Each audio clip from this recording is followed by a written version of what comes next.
Much has been made online of Jonathan Gannon's defensive scheme. He doesn't blitz enough. His coverages are too soft. He doesn't allow his defense to be aggressive at the line of scrimmage. Let's go to the tape from the Colts game and talk about the way Gannon structures his scheme and why he doesn't blitz as much as you think he should, and why that's not actually a bad thing. So this is the first drive of the game. Third play of the game, the Colts have a 3rd and 6, and Jonathan Gannon is going to dial up a blitz. He's going to send TJ Edwards up the middle. Hassan Reddick is going to threaten the right tackle, and then he's going to sort of drop underneath. This is a simulated pressure look from Hassan Reddick.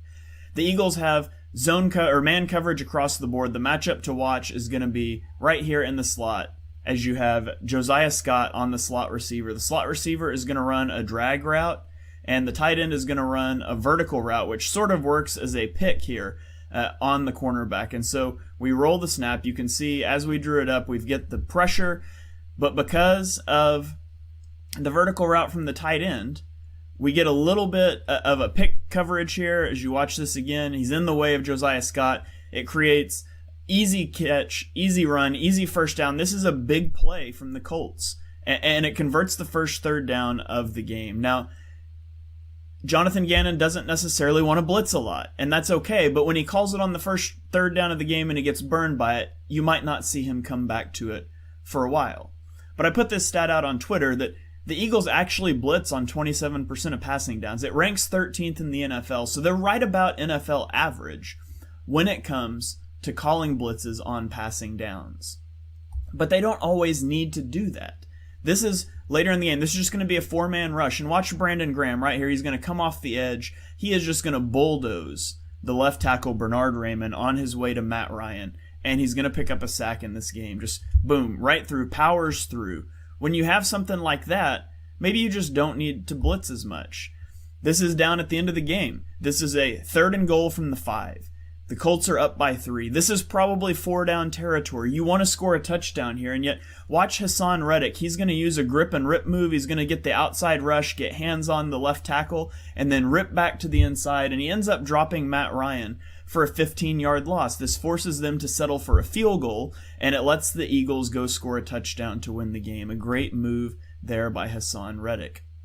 Now let's watch one more. This time you see Reddick. He's going to have this late shift inside, and he's going to rush in between the tight end and the tackle here. There's going to be a double team attempt from the running back and the left tackle. It's not going to work. So you're going to see Hassan Reddick come through. He's going to fight through this double team. You're going to have Brandon Graham getting upfield. He doesn't beat his guy, but he gets upfield. He doesn't allow Matt Ryan to escape out of the back of the pocket.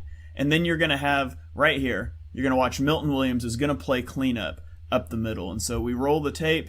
Beats the double team. We've got to push up field. We've got to get out to the right. Milton Williams gets the sack. It's not a blitz.